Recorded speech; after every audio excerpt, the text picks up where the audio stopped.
The other day, a documentary was shown on the Shivarathri down the years, the celebrations at Prashanthi Nilayam.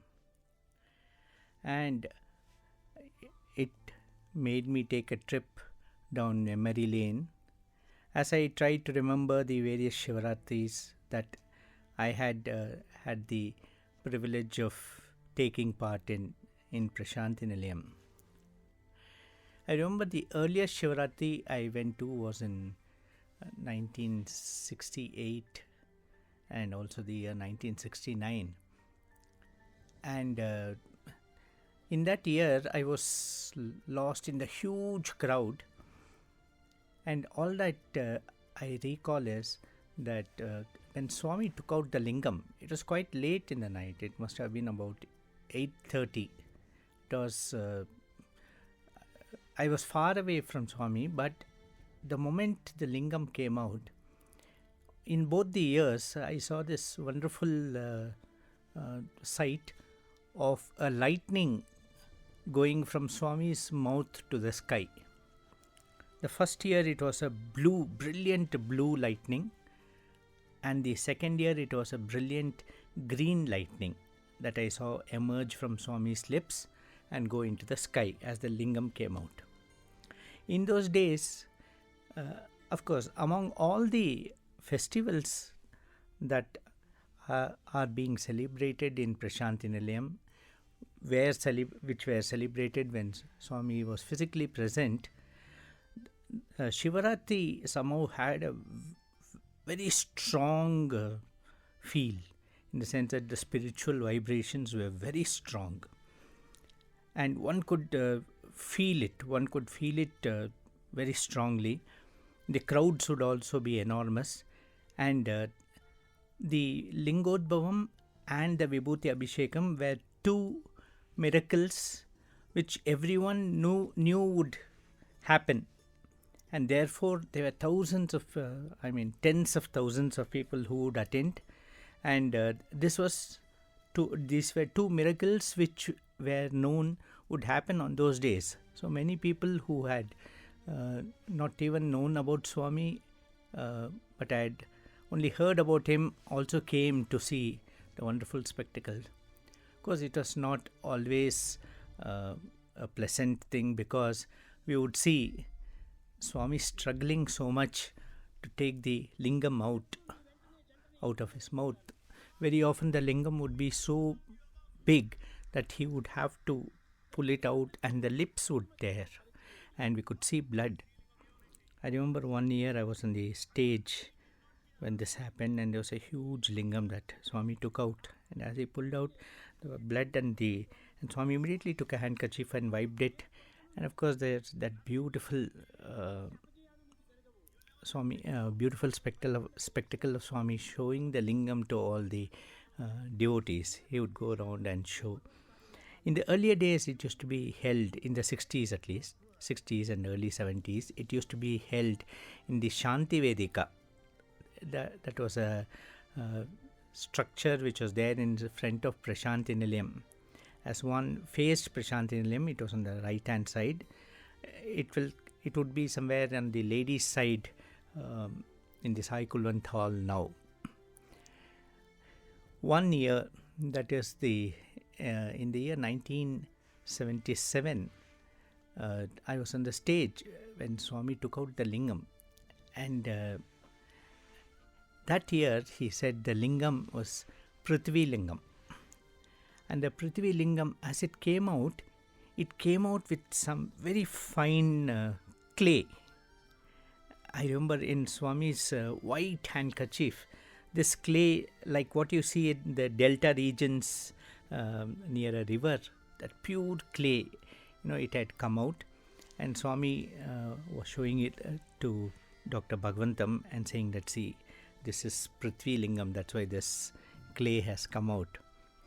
And it was in the year 77 that Swami suddenly shocked all of us when he came after the lingam, after the Akhanda Bhajan. The lingam would emerge in the night. Swami would be giving a discourse, and somewhere during the discourse, suddenly the pangs of birth, Swami would even call it as prasavam.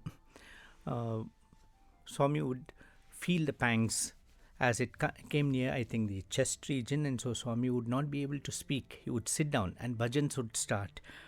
And that year, Swami was telling us the next morning that from this year I have decided, from next year I have decided that there will be no Lingodbhavam from now onwards, because the crowds are becoming very huge and it is inconvenient for all of you. So you can do your Akhanda Bhajan in your respective places and enjoy the bliss of being in Shiva's company through the night. So even though it was very agonizing to see Swami take out the lingam, and many times we had cried and prayed to Swami that Swami should stop this, Swami would say no, it is needed because it instills the faith in those who are seeing Swami, those who are let's say on the fence. Swami would say it helps them to strengthen their faith, and faith is a must, because if you have faith, then only you will start following Swami's commands, and then your life will be redeemed. So we had thought that once this had stopped, it was as good as over for this incarnation. So after that, the Akhanda Bhajan would be held in various places, and Swami would be present. Nobody knew where Swami would be present each year. And so when Swami was in Prashanti Nilayam, we would pray to Swami, Swami, we will come there for Akhanda Bhajan. Swami will say, no, have your bhajan in Vrindavan itself.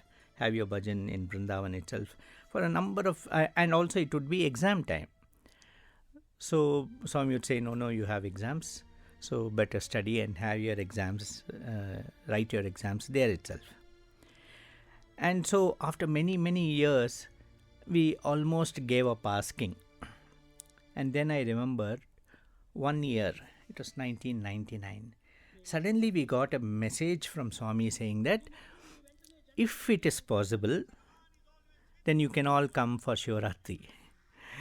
If it is possible. Look at that phrase that Swami used. If it is possible, how can it be not possible for us to run towards Swami? So all of us immediately got ready and went to Prashanti Nilayam. The Hyderabad Sevadal boys, a group of boys involved totally in Seva. After the Akhanda Bhajan started, Swami went to the Purnachanda auditorium. He almost went till the ladies' side entrance and then came back to the stage, and after a few minutes returned to the mandir. Early the next morning, like it used to happen on Shivarathri days, Swami had come around 5:15, like that, and generally there would be a discourse of Swami at the end of the Akhanda Bhajan. That year, as soon as Swami came, he asked for the Hyderabad Sevadal boys. They were at least not there in the hall at that time, so Swami wanted all of them to be present. And after all of them came, and I remember one of them nodding to Swami saying that all had come. It was then suddenly we noticed that Swami started drinking a lot of water, which was the usual indication that Swami would take out a lingam. And that year Swami took out the Hiranyagarbha Lingam.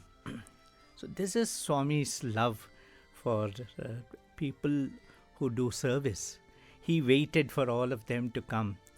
And we were also so thrilled because all the years Swami had not permitted us from Vrindavan to come to Patti when the Lingodbhavam, after the Lingodbhavam stopped.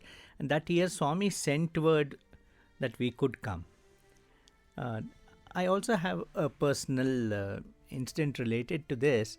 I remember my sisters had come the previous day, and after hearing Swami's discourse, And once the Akhanda Bhajan started, they decided to return to Vrindavan, to Bangalore. And the next day morning, after Swami took out the lingam and Swami had retired, generally Swami would be quite tired after this.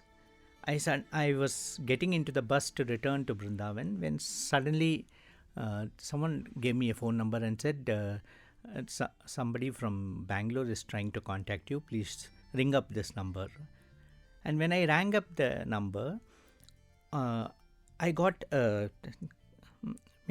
message that my sisters had all been involved in an accident as they were returning from Prashanthi Nilayam. And all that they could say was, please ask Swami for prasadam. Before that, the phone got cut, and try as I might, I could not establish the connection again. I did not know any detail about the accident, and I didn't know how I could convey this to Swami. I was feeling that Swami would be so tired after the Lingodbhavam that day morning.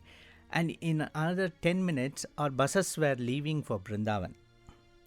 So I just went to the Purnachanda auditorium and conveyed this message to Brother Sainath was there at that time. I told him, please tell Swami, I have to give a letter. Please ask Swami for permission. And when he went and told Swami, said, yeah, tell him that his sisters had an accident, but all of them are fine, nothing to worry. And of course, I was very thrilled. Swami also sent me prasadam. It was only when I came to Bangalore, I got to know that the Omni car in which they were traveling, in which my sister was driving, had been hit by a truck, and it had turned, and instead of going towards Bangalore, had turned 360, more than 360 degrees, 540 degrees, and it had stood pointing towards Prashanthi Nilayam. My sister was, of course, the doors were all jammed, and she was driving. Her leg had broken, and she was taken to the nearby hospital. Of course, being a doctor herself, she guided the doctor there, who was a novice, about what has to be done. And here was Swami telling me that all was fine. And I remember a couple of days later, Swami came to Vrindavan, and he told me, Ravi, all your sisters called out my name, and I rushed and saved them. There was nothing to worry. All of them are fine. Of course, I had gone to Prashanthi Nilayam. I had gone to the hospital to see them, and they were all fine, and we were all marveling at Swami's kindness. Swami had been extremely tired after the Lingodbhavam, but for him, his devotees matter so much. Their welfare is his concern all the time. Sai Ram.